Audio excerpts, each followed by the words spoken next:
오늘은 어떤 것이 필요합니까? 라는 질문을 가지고 우리가 말씀을 나눠보려고 합니다. 여러분, 만약 제가 여러분들이 오늘 교회 오셔서 예배당 안에 들어오시기 전에 제가 일일이 여러분들을 만나서 지금 우리 성도님에게 무엇이 가장 필요합니까? 라고 물었다면 여러분들은 어떻게 대답하셨을 것 같습니까? 대부분 저는 돈이요, 저는 건강이요, 또 누구는 학벌이, 인맥이, 관계가, 또 누구는 시간이 필요하다는 지혜로운 말을 할 수도 있습니다. 블레싱 10데이즈 동안 간절한 마음으로 드린 이 예물 봉투에 적혀있는 그 기도 제목을 보면서 저도 여러분들을 위해서 같이 기도를 했습니다. 아마 여러분들이 적어서 낸 그 기도 제목들이 지금 여러분들에게 있어서 가장 필요한 것들일 것입니다. 그런데 한번 여러분 생각해 보세요. 여러분은 지금 어느 쪽에 초점을 두셨습니까? 내가 필요로 하는 나의 일이나 내 물건이나 내 상황이나 필요로 하는 기도 제목에 초점을 두셨습니까? 아니면 그 모든 필요를 채우시고 응답해 주실 하나님께 초점을 맞췄습니까? 굉장히 중요한 질문이에요. 여러분 알다시피 성경에는 바디메오라는 맹인이 등장하는데요. 제가 그 이야기를 잠깐 소개해 드릴게요. 예수님이 이제 예루살렘에서 곁에서 가다가 여리고 곁이에요. 거기서 이제 맹인 바디메오를 만납니다. 마가복음 10장 51절에 이렇게 나와 있어요. 맹인 바디메오를 만나고 예수께서 말씀하여 이르시되 내게 무엇을 하여 주기를 원하느냐. 맹인이 이르되 선생님이여 보기를 원하나이다. 여러분 이 장면은요, 우리가 조금 생각해 보면 사실 좀 이상한 장면이에요. 왠 줄 아세요? 여러분 맹인에게 무엇이 필요한지 모르는 사람은 없습니다. 누가 봐도 분명한 상황이에요. 우리 생각해 볼게요. 여러분이 오늘 아침에 교회 오다가 조금은 끔찍한 상황이지만 누군가가 교통사고를 당하는 것을 보았습니다. 그 사람이 지금 차 밑에 깔려 있어요. 여러분 지금 그 사람한테 가서 이렇게 물으실 거예요. 지금 뭐가 가장 필요하세요? 아무도 그렇게 하지 않죠. 누가 봐도 지금 그 사람이 필요한 건 뭐예요? 구급차 불러야죠. 핸드폰 꺼내서 119 눌러서 응급차를 불러야 하는 거죠. 그런데 오늘 주님은 이미 모든 필요를 다 아시면서 그럼에도 불구하고 예수님이 굳이 물으시는 거예요. 내가 진정으로 원하는 게 무엇이냐는 거죠. 사실 우리가 필요로 하고 원하는 것이 분명하다고 생각합니다. 돈만 있으면, 건강만 회복되면, 내가 원하는 게 이루어지면, 이 문제만 해결되면 이라고 생각을 하죠. 여러분 저도 돈만 있으면 목회를 참 편하게 할 것 같습니다. 눈치 안 보고 원하는 대로 마음껏 할 것 같은데, 근데 여러분 잘 아시잖아요. 한 가지가 해결되면 또 다른 필요가 찾아오고 그것이 채워져도 결국 새로운 결핍이 찾아오게 되어 있습니다. 오늘날 많은 성도들이 정말 원해야 할 것, 그들에게 정말 필요로 한 것, 정말 갈망해야 할 것을 모릅니다. 사람은요, 단순히 필요 해결을 원하는 존재가 아니잖아요. 사람들은 인생의 답을 원합니다. 의미를 원합니다. 방향을 원합니다. 살아갈 이유를 원하죠. 그러나 세상은 절대로 그것들에 대한 답을 주지 못합니다. 그 필요에 대한 답을 주지 못해요. 그래서 오늘 예수님이 바디메오에게 물으시듯이 이미 우리의 모든 필요를 아시면서도 동일하게 질문하시는 거예요. 내가 정말 무엇을 필요로 하느냐? 세상 사람들이 다 갖고 싶어하는 거 말고, 세상 사람들이 원하는 거, 뻔한 거 그거 말고 너는 정말 무엇을 필요로 하는가? 여러분 주님은 그 질문에 응답하신다는 거예요. 우리 인생의 의미와 목적과 가치는 세상에서 찾을 수 없습니다. 오직 하나님 안에서만 찾을 수 있습니다.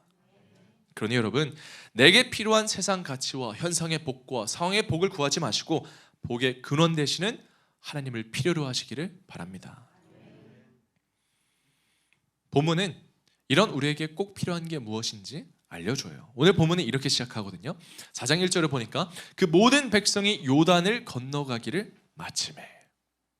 근데 이 말씀을 보면 뭐 이스라엘 백성들이 요단강을 건넌 게 그래서 뭐 어쩌라고 이런 마음이 들 수도 있어요. 뭐가 그리 대단한 일인가? 그런데 오늘 본문은 우리에게 정말로 필요한 게 무엇인지 알려주고 있는 거예요. 하나님께서 이 이스라엘 백성들을 데리고 요단강을 건너라고 할 때가 언제였냐면요, 1년 중에 강이 가장 범람하던 시기였어요. 강물이 넘쳐나던 시기. 이전 말씀을 보면 이렇게 설명합니다. 여호수아서 3장 15절에 요단이 곡식 거두는 시기에는 항상 언덕에 넘치더라. 곡식 거두는 시기는 이제 추수할 시기예요. 추수감사주일처럼. 이때 이스라엘은 우기입니다. 그러니까 강수량이 집중되는 계절로 요단강의 수위가 평소와는 다르게 엄청나게 불어나는 때죠. 1년에 꼭 이런 시기가 와요. 근데 여기서 부연 설명을 제가 덧붙이자면요, 이 이스라엘 위쪽에는 헬몬산이라는 데가 있어요. 헬몬산은 2814m로 이 백두산이 2744m 정도거든요. 그 백두산보다 높은 산이에요. 그러니까 어마어마하게 높은 거죠. 이 산에 쌓여있던 눈이 녹으면 그 녹은 물이 요단강으로 흘러 들어오는데, 이 녹은 물이 요단강으로 흘러갈 때는 요단강물이 넘쳐 흘러가지고 그 주변은 물론 강이 범람해서 아무도 건널 수가 없게 되는 거죠. 그런데 하나님은 하필 이런 최악의 시기에, 최악의 때에 요단강을 건너라고 말씀하십니다.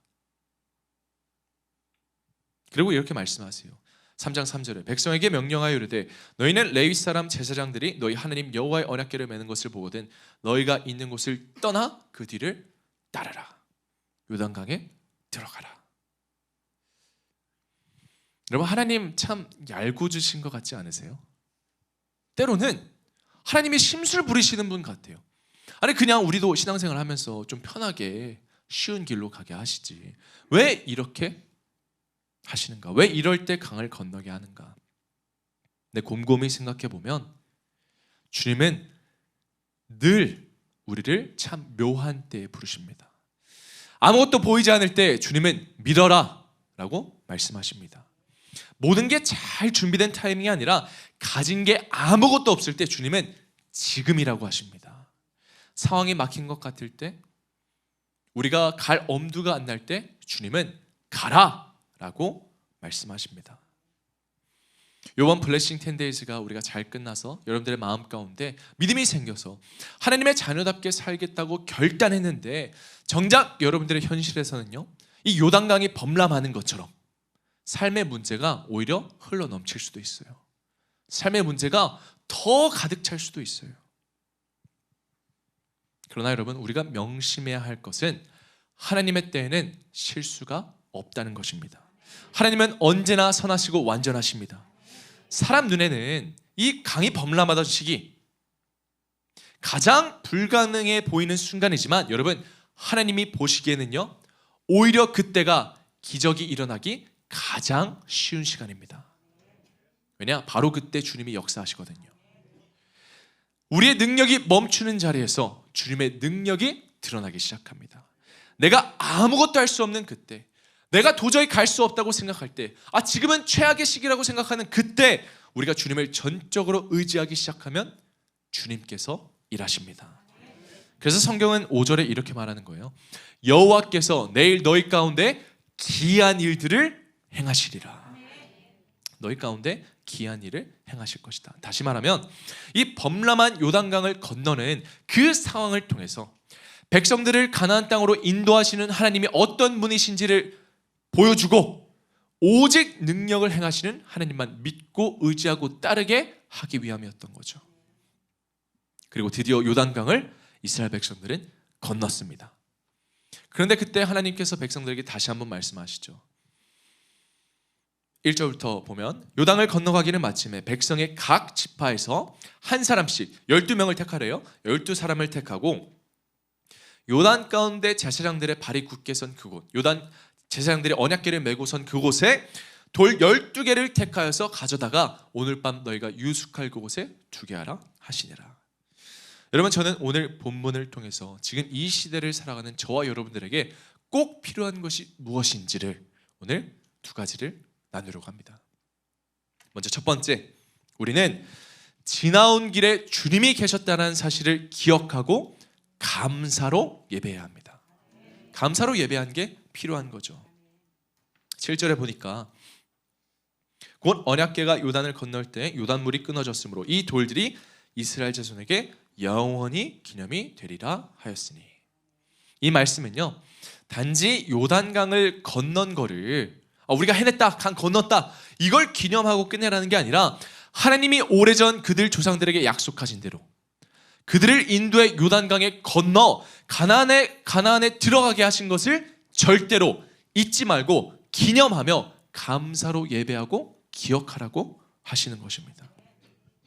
여호수아는 왜 그렇게 하라고 하는지 24절에 반복해서 강조해요. 이렇게 말합니다. 이는 너희가 너희의 하나님 여호와를 항상 경외하게 하려 하심이라.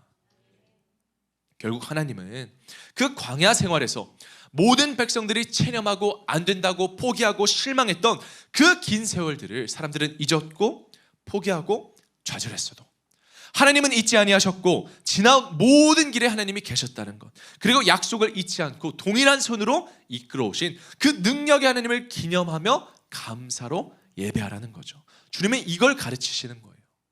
사람은 잊어도 나는 잊지 않았다. 내가 너희를 인도해냈다. 근데 본문 7절을 보면 요단강 건너는 모습을 이렇게 설명을 해요. 요단물이 여호와의 언약궤 앞에서 끊어졌나니, 곧 언약궤가 요단강을 건널 때 요단물이 끊어졌으므로.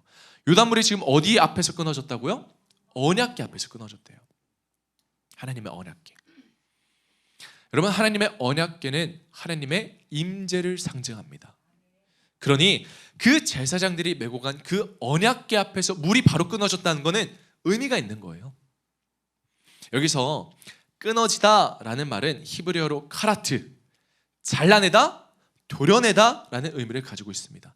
특별히 이 끊어지다라는 표현을 2번이나 반복해서 강조했는데요. 그러니까 우리가 이런 성경의 이야기를 상상할 때 바다에 있는 밀물 썰물처럼 이 강물이 좀 얕아졌겠지, 강물이 어쩌다가 빠졌겠지, 이런 수준이 아니라 범람하던 물이 칼로 잘라내듯이 완전히 끊어지고 전혀 새로운 길이 생겼다는 것입니다. 즉 우연히 일어난 자연현상, 내가 이해할 수 있는 수준의 자연현상이 아니라 하나님이 행하신 기이한 일이라는 거예요. 믿을 수 없는 놀라운 기적이 일어난 거죠. 결국 이스라엘 백성들이 요단강을 건넜던 이 사건의 핵심은요, 우리가 어떻게 건너갈 것인가, 어떻게 건널 것인가의 문제가 아니라 누가 행하셨는가, 이게 핵심이에요. 여러분, 우리 삶에서도 우리가 새 길을 향해 나아갈 수 있는 거는요, 가보지 않았던 길을 갈 수 있는 거는요, 엄두가 나지 않은데 우리가 도전할 수 있는 거는요, 어떤 지혜나 능력과 전략이 있어서가 아니에요. 어떻게 할 수 있을까? 어떻게 이겨낼 수 있을까? 이 고난을 어떻게 하면 지나갈까 고민하는 게 아니라 우리와 함께 하시는 하나님의 인도하심과 능력으로만 가능하다는 것을 우리는 분명히 알아야 합니다. 그래서 하나님은 주님이 하셨다는 것을 기념하며 감사로 예배하라고 명령하신 거예요. 단지 우리가 형식적으로, 의무적으로, 종교 행사로 기념하는 게 아니라 우리 삶 가운데 늘 동행하신 주님을 추억하며 기억하고 감사하라는 거죠. 여러분, 추억은요, 지금의 나를 움직이는 마음의 기억입니다. 그러니까 이 믿음의 추억은 단순한 과거 회상이 아니라 우리가 지나온 길에 나는 혼자가 아니고 나를 포기하지 않고 사랑하시는 주님이 계셨다라는 것을 떠오르게 하는 은혜의 힘이에요. 하나님이 하신 일을 생각하며 감사로 예배하게 하는 영적 에너지인 거죠. 여러분, 제 아들이 이제 4살 정도가 됐어요. 아시는 분들도 계실 거예요. 제일 복도에서 제일 크게 소리 지르는 애가 제 아들이에요. 저 닮아가지고. 제가 육아 선배들의, 우리 성도님들의 이야기를 들어보면 다 이런 말을 해요. 뭐라고 하냐면 이 3-4살 때의 아이들, 그때 모습이 가장 귀엽대요. 그러니까 그때 그 3-4살 때 귀엽고 순수했던 그 아이들의 모습을 추억하면서 지금 아이들을 키운대요. 왜냐, 지금 꼴을 보면 말 같지가 않거든. 자녀들 말도 안 듣고 지멋대로고 소통도 안 되고 지금은 어휴 누구 닮아서 저러나 이러는데, 그때 그 사랑스러웠던 아이와의 추억, 그래 내가 아무 조건 없이 이 아이를 사랑했었지, 내 인생의 전부처럼 사랑했던 그 아이들, 그 추억에 버티고 견딘다고 합니다. 그러면서 저한테도 지금을 즐기래요. 저는 힘들어 죽겠는데 지금이 가장 좋은 시기라고. 여러분, 믿음도 마찬가지예요. 때로 내 삶이 흔들릴 때, 감정이 무너질 때, 커다란 현실을 마주할 때도 여러분 두려워하지 마세요. 하나님이 예전부터 여기까지 지금까지 내가 지나온 모든 길에 나와 동행하셨고 나와 함께 하셨다는 이 믿음의 추억으로 다시 감사하고 예배하시기 바랍니다. 이게 우리에게 주어진 영적 에너지예요. 우리가 정말로 감사로 예배할 수 있는 믿음이 생긴다면 우리는 우리가 살면서 겪는 이 아픔들을요, 아픔으로 남도록 내버려 두지 않아요. 내가 받은 상처들이요, 더 깊은 상처로 되게 방치하지 않아요. 감사로 예배하면 날 위해 일하신 주님이 하신 일을 추억하며 우리는 다시 일어설 수 있는 거예요. 그래서 하나님은 요단강을 건넌 후에 각 지파에서 한 사람씩 총 12사람을 택해서 이 언약궤를 맨 제사장들이 발이 굳게 선 그곳에 이 돌을 하나씩 주워다가 거기다 세워두고 기념하라고 말씀하신 거죠. 그게 2, 3절의 내용이에요. 그런데 왜 하나님은 굳이 이렇게 하셨을까요? 그 이유는 요단강을 건너게 하신 하나님을 믿고 흔들림 없이 이 약속의 땅을 향해 계속 전진할 수 있도록 용기를 주기 위함이에요. 사실 여러분, 이스라엘 백성들이요, 요단강을 건넌다는 건 엄청난 도전이에요. 우리는 성경을 읽을 때 그냥 역사서처럼 읽다 보니까 이스라엘 백성들이 광야에 있다가 요단강을 건넜나 보다, 하나님의 큰 계획하에 그들이 건넜나 보다, 이렇게 생각하지만 여러분, 우리가 한번 이스라엘 백성들의 입장으로 들어가 보자고요. 어떤 상황이냐, 지금 그들은요, 그들이 들어가는 가나안은 이전에 단 한 번도 가보지 않은 길이에요. 아무도 가보지 않았던 길. 들어가서 어떤 인생을 살지 감이 잡히지 않습니다. 어떤 전쟁을 치러야 할지 아무도 몰라요. 온 민족과 가족의 목숨을 담보로 하는 일생일대 선택을 내림으로써 가야 하는 엄두가 안 나는 길이었습니다. 여러분, 당시 전쟁에서는요, 한 번만 치잖아요, 모든 게 다 끝이었어요. 노예로 잡혀가고 치욕을 당했습니다.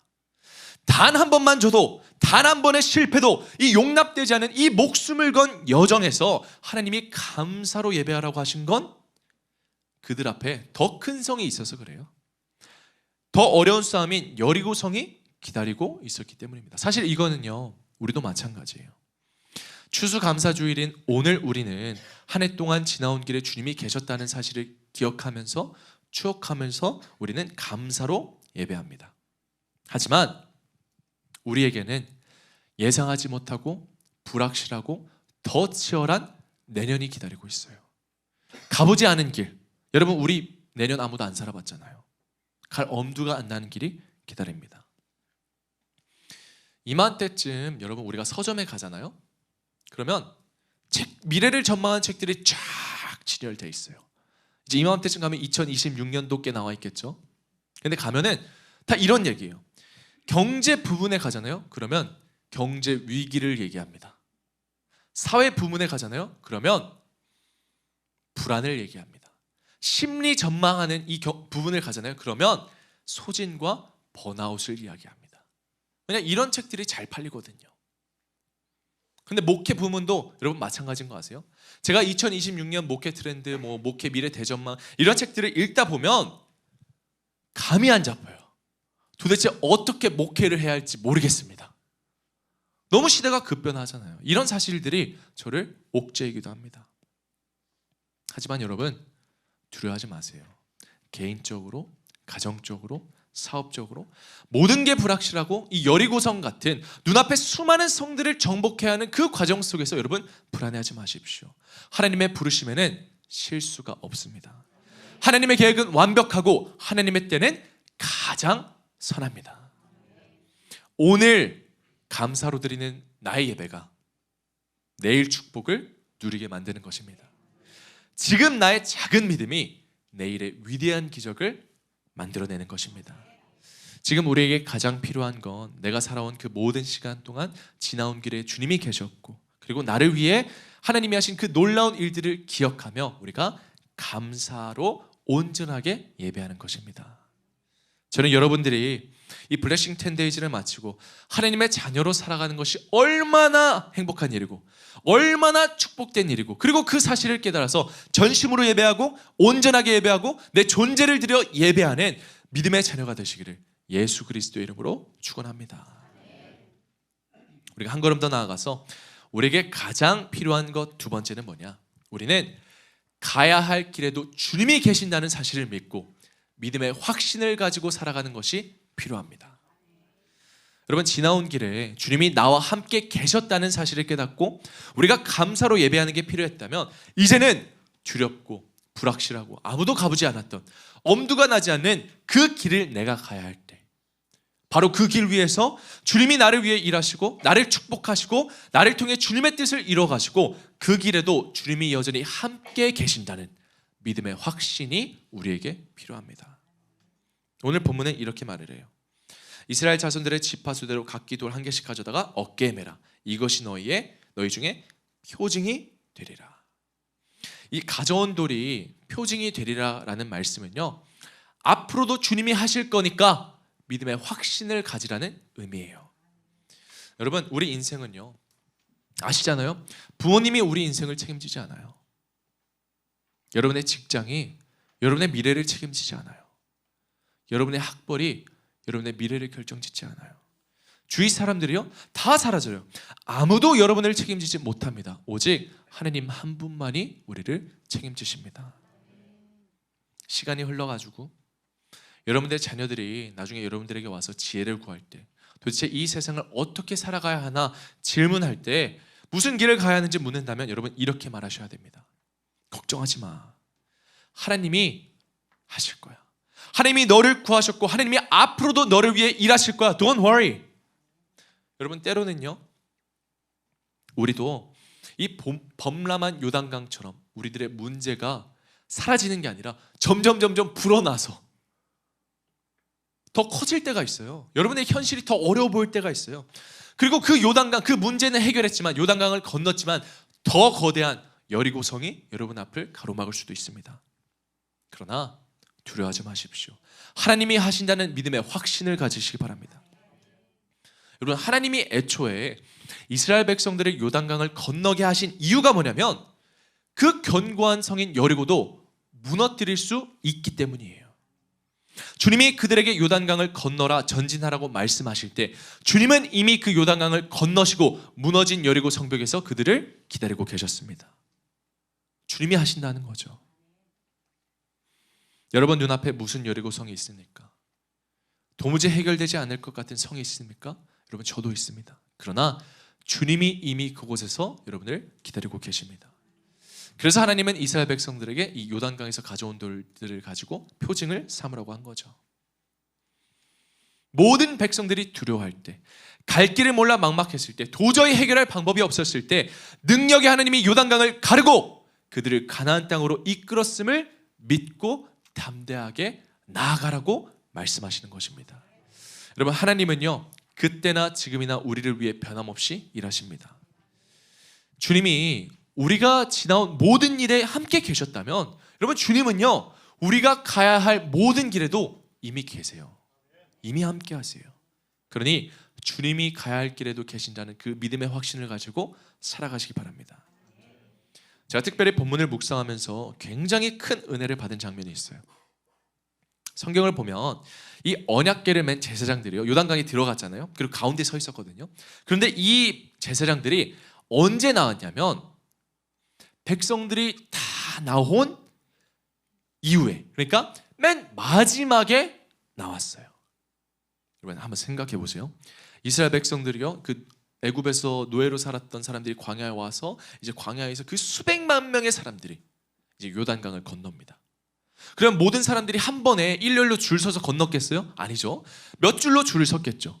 그러니까 그 수많은 사람들이 줄을 서가지고 이 요단강을 건너려면 여러분 얼마나 오래 걸렸겠어요?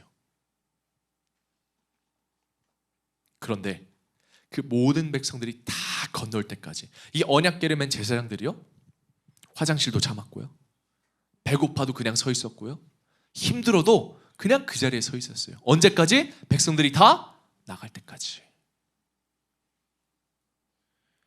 여러분, 이건 나를 위해 시작하신 하나님께서 마지막까지 책임지고 함께 하신다는 것을 의미합니다. 너무 큰 감동이지 않아요? 여러분, 사람들은요, 문제가 생기면 제일 먼저 도망가요. 믿었던 사람이 제일 먼저 욕합니다. 예수님이 잡혀가신 날 제자들 어떻게 했어요? 예수님이 가장 믿었던 그 12명의 제자들 다 도망갔잖아요. 마지막 순간까지 식사도 같이 하고 발까지 씻겨주고 함께 있었는데 결국 그들은 다 도망갔습니다. 그러나 사람들은 나를 외면하고 떠나도 하나님은 우리를 영원히 마지막까지 함께 하십니다. 우리를 버리시지 않으세요.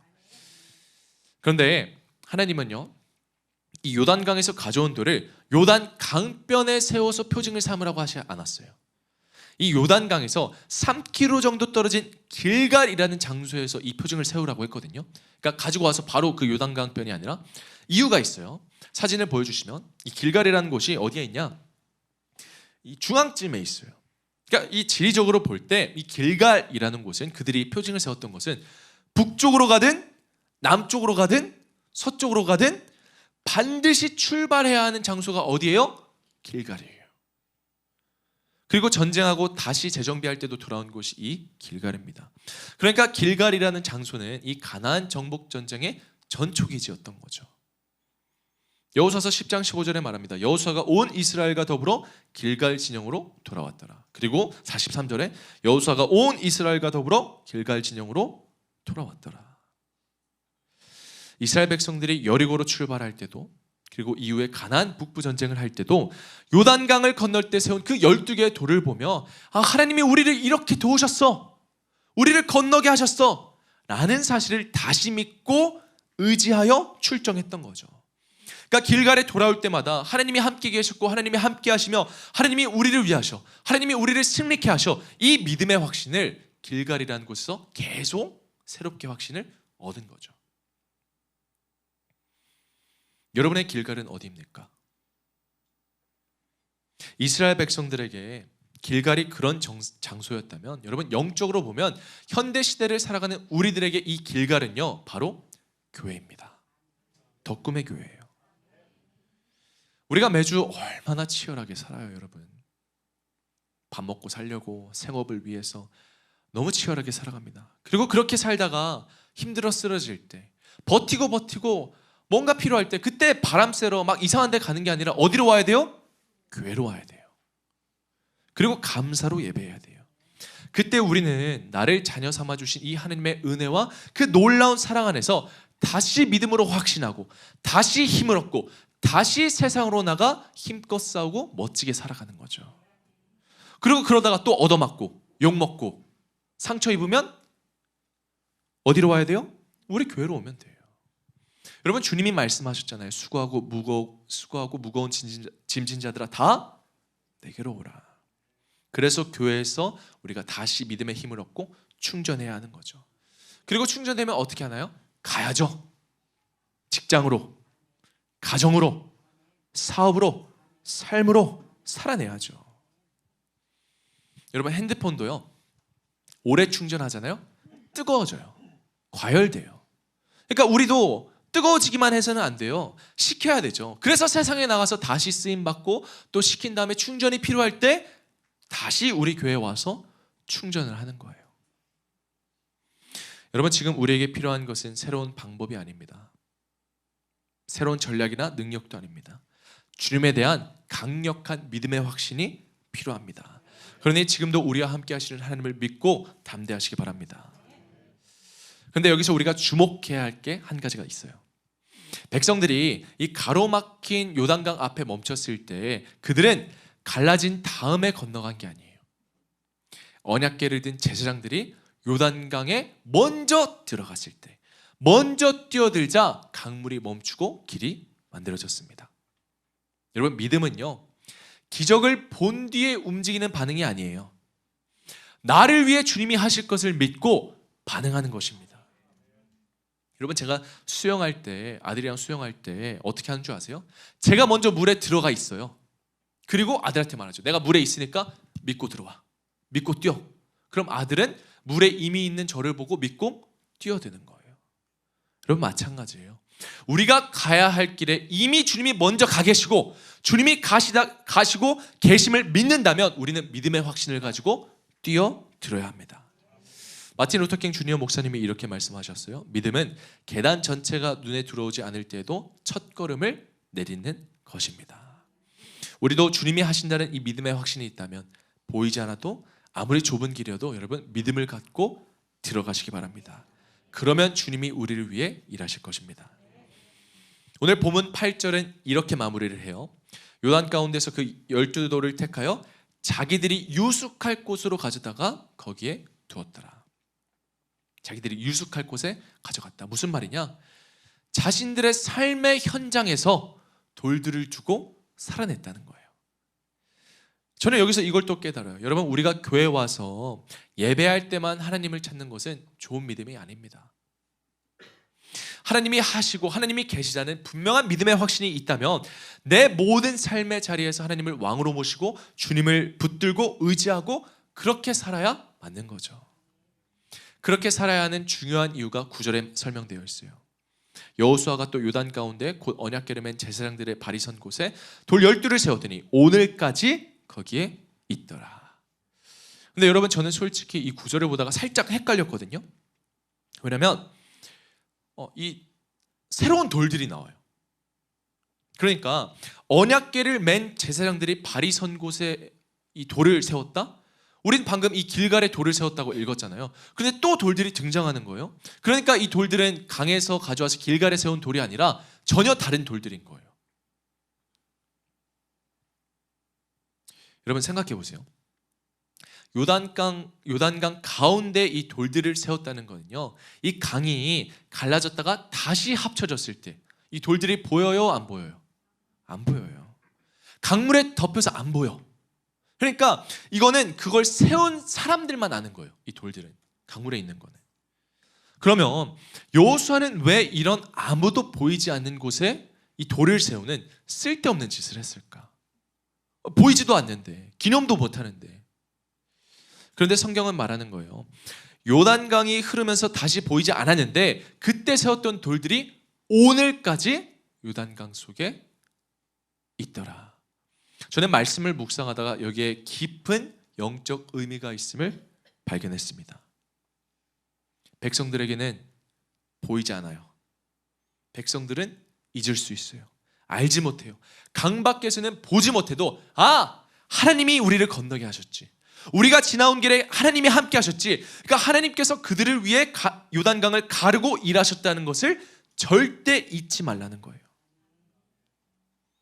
여러분, 저는 이 돌들이 우리에게는 십자가를 의미한다고 생각합니다. 우리는 예수님이 지신 그 십자가 은혜로 죽음의 강을 건넜습니다. 사망에서 생명으로 옮겨졌어요. 강이 돌들을 덮었던 것처럼 죄인인 우리도 주님께서 주님의 거룩한 보혈로 덮으셨습니다. 주님은 이 세월의 흐름 속에서 사람들이 보지 못하고 알지 못하고 느끼지 못해도 이미 십자가에서 주님이 다 이루셨어요. 그 상징과 기념과 표징이 뭐다? 십자가라는 거예요. 여러분, 십자가는 귀걸이가 아니에요. 목걸이가 아닙니다. 액세서리가 아니에요. 멋있어 보이는 무언가가 아니라 십자가는 오늘을 살아가는 우리들에게 주어진 놀라운 은혜입니다. 여러분, 사람들은 부정하고 믿지 않고 외면해도 우리는 알잖아요. 십자가를 보면 2000년 전에 예수님께서 이 땅에 내려와 우리의 모든 죄를 지시고 죽으시고 부활하셨다는 사실을 우리는 압니다. 십자가를 보고 기억하는 거죠. 그래서 오늘 우리는 그 십자가 은혜로 구원받아 오늘을 살아가고 있습니다. 그러니 여러분의 믿음이 흔들릴 때마다 이미 주님이 가시고 걸으셨던 그 십자가의 길을 생각하십시오. 주님이 이미 가셨던 그 십자가 길 위에서 우리를 기다리고 계십니다. 은혜의 십자가를 잊지 말고 믿음의 확신을 가지고 살아가는 저와 여러분이 되시기를 예수님의 이름으로 축원합니다. 말씀을 맺을게요. 서두에서 말씀드린 것처럼 여러분에게 필요한 거요 참 많습니다. 저도 많아요. 여러분, 젊은 목회자가 필요한 게 얼마나 많겠어요. 돈 필요하지, 지혜 필요하지, 연륜 필요하지, 경험 필요하지. 여러분들도 마찬가지일 거예요. 필요한 건 많아요. 그러나 지금 저와 여러분에게 가장 필요한 건 하나님 한 분이십니다. 하나님 한 분만으로 만족한다는 그 믿음으로만 우리가 살아갈 수 있다면 우리는 이미 모든 걸 다 가진 거예요. 오늘은 추수감사주일입니다. 지금까지 지내온 거 모든 것이 다 하나님의 은혜예요. 1년의 은혜로 우리는 이 자리까지 왔습니다. 여러분, 덕꿈의 교회도요 이제 곧 1주년을 맞이합니다. 모든 게 다 하나님의 은혜죠. 오늘 나눈 두 가지, 여러분, 지나온 길에 주님이 계셨습니다. 주님이 친히 세우시고 주님이 직접 계획하셨고 주님이 직접 여러분들의 발걸음을 이 자리까지 이끄셨습니다. 그러니 그 모든 은혜에 감사하세요. 그런데 혹시 나는 감사할 것도 없고 추억할 것도 없는데? 라고 생각이 든다면 여러분이 가야 할 길에 주님이 계신다는 그 믿음의 확신을 가지고 살아가시기 바랍니다. 주님은 이미 다 예비하셨어요. 우리가 아직 보지 못할 뿐이죠. 저는 여러분들의 모든 날들이 블레싱 에브리데이가 되기를 예수 그리스도의 이름으로 축원합니다. 사랑이 많으신 아버지 하나님, 주님은 이미 우리의 모든 필요를 다 아십니다. 그런데도 오늘 우리에게 동일하게 질문하십니다. 내가 무엇을 원하느냐? 주님, 그 질문에 대한 답이 다른 그 어떤 것이 아니라 우리를 끝까지 책임지시고 우리를 반드시 살리시고 고치시고 마지막까지 함께 하시는 하나님이 되게 하여 주시옵소서. 우리의 믿음의 고백이 하나님 한 분이면 충분하다는 그 믿음의 고백으로 살게 하여 주시옵고, 그 믿음의 고백이 우리의 삶의 고백이 되어 주님의 그 놀라운 동행하심을 우리 삶 가운데 경험하고 목격하며 살아가는 믿음의 자녀가 다 되게 하여 주시옵소서. 지금까지 우리의 삶을 이끌어 주신 주님께 무한히 감사하며 이 모든 말씀 우리를 사랑하시는 예수 그리스도의 이름으로 기도드립니다.